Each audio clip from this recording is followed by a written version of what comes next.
am Emily. My husband's name, whom I've been married to for 3 years, is Tom.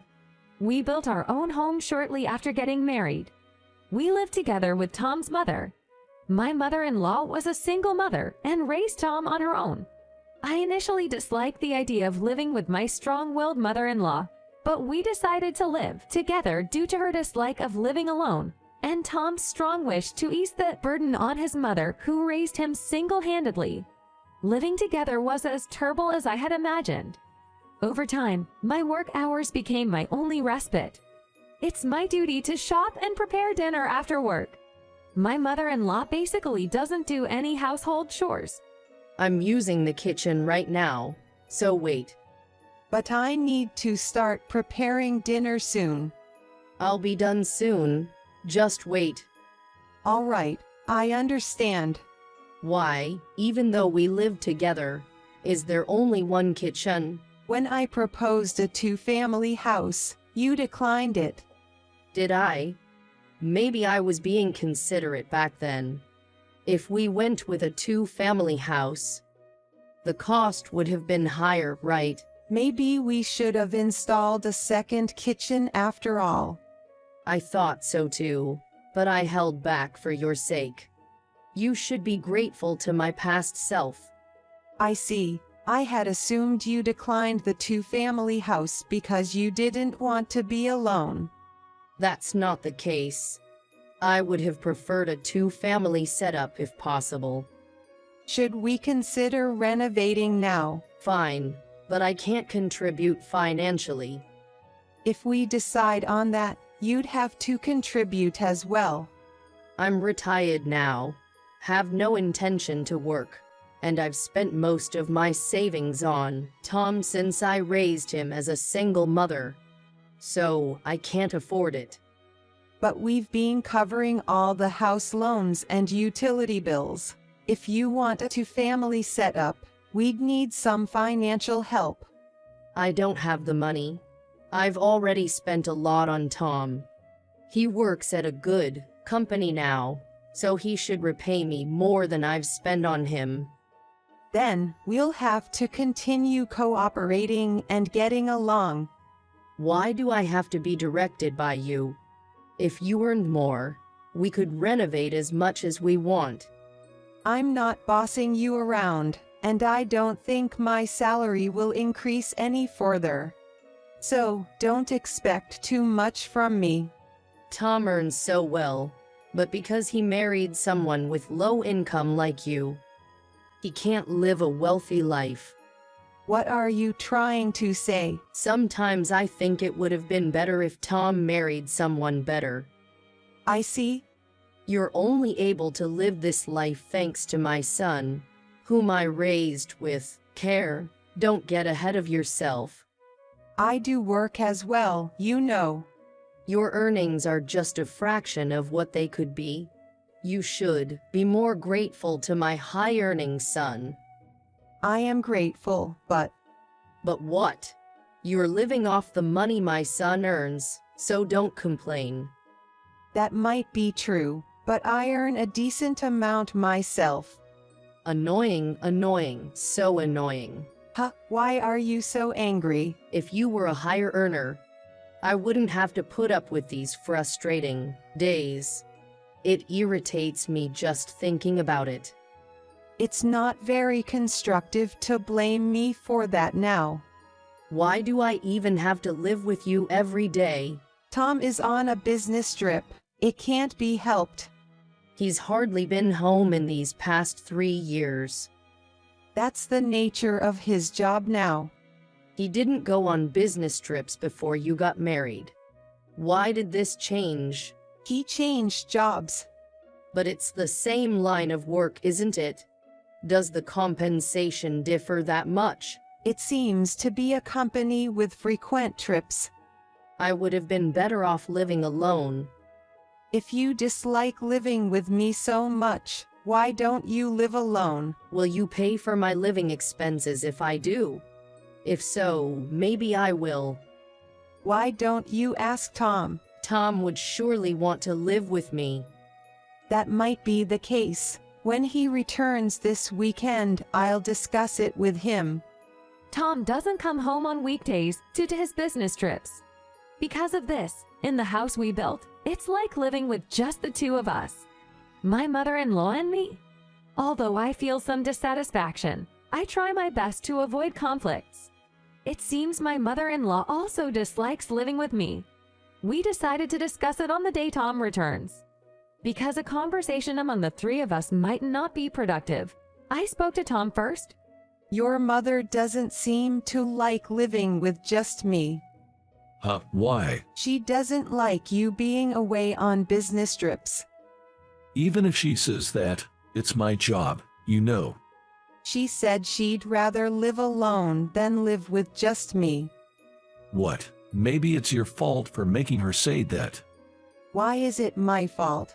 If you got along well, she wouldn't say such things. You're probably giving her some attitude, right? That's not true. I cook proper meals and do all the housework. That's what you're supposed to do, right? What's that supposed to mean? My mom struggled to raise me. I just want her to have some comfort now. That's why I'm doing everything I can for her. Doing for her. Housework is your job, isn't it? What's with that attitude? Just get along better with my mom, will you? I am doing my best. But if we're causing stress for each other, maybe it's better if she lives on her own. That'd be a waste of money, wouldn't it? Well, maybe we should have built a two-family house then. We don't have the money for renovations now. If only you would fix your spending habits. Why is it being made out to be my fault? Since you get an allowance for business trips, why don't you use it for living expenses instead of wasting it on gambling? Then we could afford renovations, right? I don't want to do that. Gambling is my only pleasure during business trips. So what are we, who are stressed out, supposed to do? You just need to put in more effort to get along like a real mother and child. It's not that easy to build a relationship like a real mother and child with an in-law, you know. Talk after you've tried harder, LOL. What's that supposed to mean? I'll ask my mom to be a bit more patient. Patient? It sounds like you're making it out as if only I'm in the wrong. This is just too annoying. You have two jobs, to get along with my mom and to handle all the housework. I'm counting on you while I'm away. It seems Tom spoke with his mother, and she decided to give up on living alone. However, after this discussion, our situation deteriorated even further. One evening, we were having dinner, just the two of us as usual. I don't want this because it tastes bad. Again, you've been quite picky lately. What's going on? Tom told me. Told you what? To try to get along better with you. I see. He said I can speak my mind and don't need to hold back. Is that so? He suggested that if I lived like you were my real daughter, I might not feel stressed.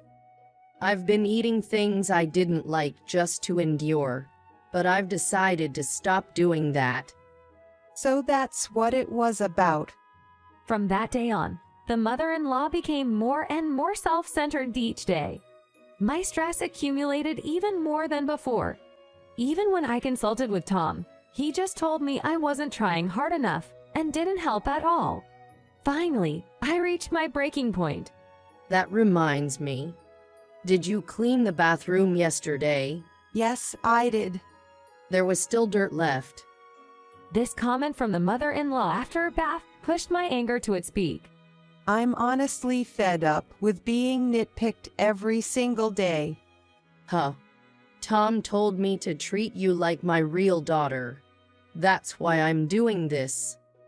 Real daughter? I don't recall becoming someone like your daughter. What's with that tone? Aren't you confusing me with a servant? Well, come to think of it, you are pretty much like a servant. I am not your servant. Then why don't you leave? Shouldn't that be my line? Oh, Despite not contributing to the household expenses, you want to kick me out. Of course. Tom is the head of this household. I am Tom's wife, you know. What are you saying? I am Tom's mother. Do you think the wife has a higher position? It's not about positions or anything. Then what are you trying to say? Do you think Tom would choose you? I believe Tom will choose you since he cares about you so much. Well, of course. Are you really okay with me leaving? What are you worried about? It's obviously going to be fine if you leave. In fact, it'll be a relief, haha. I see. I thought you might struggle financially, but I guess you'll be fine. Ho, why are you concerned about that? It's none of your business. Understood. Tom earns $70,000 a year. So we're more than okay, huh? Don't underestimate us. I'm not underestimating. I'm just concerned. There's no reason for you to be concerned about us. Really. Stop belittling us. Just get a divorce already. All right. It seems there's no need to discuss it with Tom. I'll pack my things and leave right away. Haha. Finally. The nuisance will be gone. A few days later, I left without saying a word to Tom. Consulting Tom, who dearly loves his mother, would only frame me as the villain. As if to prove that, I received no messages from Tom, likely having returned from a business trip. I then decided on divorce and arranged to meet Tom alone. I told you so many times to get along with my mom, and yet you're fighting. What's that about? So, as expected, you're just siding with your mother and it's all my fault, huh? What? You're trying to say my mom's been harassing you? Enough. We've decided to divorce. So there's no need to fight about this here. Wait, you're planning on divorcing me? Yes. Did you think we weren't going to? I mean, it's not like we don't get along. I can't live with such a mother-in-law in the future. Plus, you're clearly a mama's boy and won't support me. I'm not a mama's boy. You're nothing but a mama's boy. Really? Your mother is clearly all about you, and you the same for her. Perfect for each other, right? Hey, you're making fun, aren't you? Wishing you happiness forever. I got him to sign the divorce papers, and we went our separate ways. The house, which was in Tom's name and on a mortgage, became his. Just a month after our divorce, I got a message from Tom. He said he wanted to talk about something, including with his mother. Reluctantly, I agreed to meet. Excuse me. What's going on here? Why the sudden outburst? Don't play dumb with me. Yes, We can't make ends meet with just Tom's earnings. that figures. What do you mean by that? I've been paying living expenses from my income too. His take-home pay is less than expected, and he doesn't even make $70,000 annually.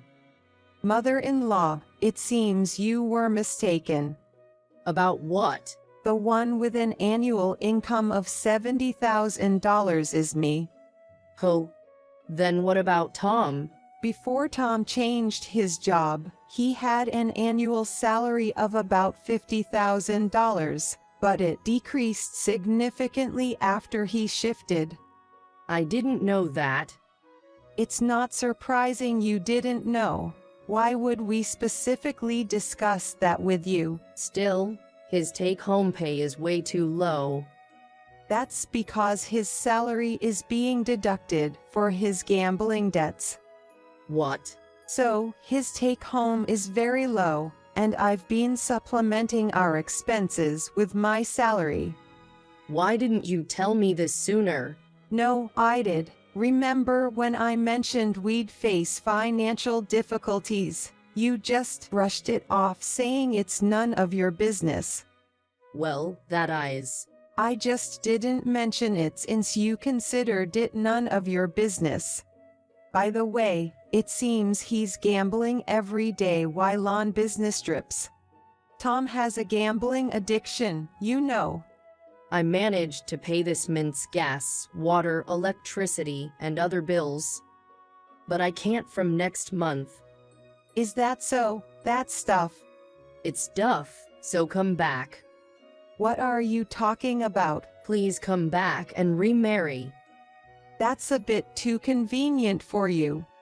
If you come back, I promise not to interfere or say unnecessary things. I'll even apologize for everything. Please. It's impossible now. Then Tom, who had been silent, joined the conversation. I didn't know about the money issues either. I figured. I thought we were managing just with my salary. That's not possible. I realize I was wrong to always side with my mother. Can we start over? I've been relieved since breaking up with a gambling addict, so there's absolutely no chance of remarrying. What's with that tone? Besides, I can't be with a mama's boy either. Don't say that. Both of you seem to get along so well. Why not just support each other and carry on? Please. Are we done here? If we are, I'd like to head out since it's my precious day off and I have other things to do. Please come back. If not, I'll have to start working. Please do your best to work and support Tom. Thank you. I ignored the two pleading for me to remarry and went home. Although I had kept their contact information in case of emergencies, I decided to block their numbers and delete them now. I requested a transfer to a store near my parents' house and began living in an apartment nearby. Tom's house was about a 2-hour drive away, and given that Tom isn't fond of my father, he likely wouldn't come to this area in the future. Half a year later, as support from my previous store, I was stationed for a day at a store near Tom's house. Out of curiosity, I passed by his house and was greeted by a surprising sight. The house was up for sale. They probably couldn't keep up with the payments. While working that day, I spotted none other than my former mother-in-law. She noticed me and approached. I finally got to see you. What are you doing here? I thought I might run into you if I worked at this store. Surprisingly, my former mother-in-law was working at the supermarket right next to the mobile shop where I work. Are you working? Isn't it obvious when you look? Did you choose to work here because you thought you might see me? Yes. I hoped to see you and urge you to come back. You're still on about that. I have absolutely no intention of returning. Don't say that. We couldn't afford the house anymore and had to put it up for sale. Is that so? Now we're barely managing in a small apartment, just the two of us. Well, isn't it nice that you get to live with your beloved son? Don't mock me. And Tom has started working part-time. So there are many days he doesn't come home, and we hardly ever get to talk. I see. Sounds tough for Tom too. I never intended to work again, yet here I am in this situation. It sounds tough for you too, Har, but please keep supporting Tom. I can't handle it anymore. Please, won't you consider remarrying him? I've said it before, you're so persistent. It's just not going to happen, haha. Please, don't say that. I need to get back to work, so I don't have time to entertain pointless conversations. It's not pointless. To me, it is quite pointless, haha. I wish you and Tom a lifetime of happiness together. Wait a minute. The two of them, having sold their house, seem to be living in a small apartment now. To my knowledge, they have about 2 more years to repay their gambling debts, so they'll probably live a tight budgeted life until then. I hope they can cooperate and overcome this together. As for me, I work cheerfully and enjoyably every day. Since the divorce, various aspects of my life have been progressing smoothly. Good things keep happening, and I'm grateful to be dating a wonderful man now. I truly hope to find happiness this time around.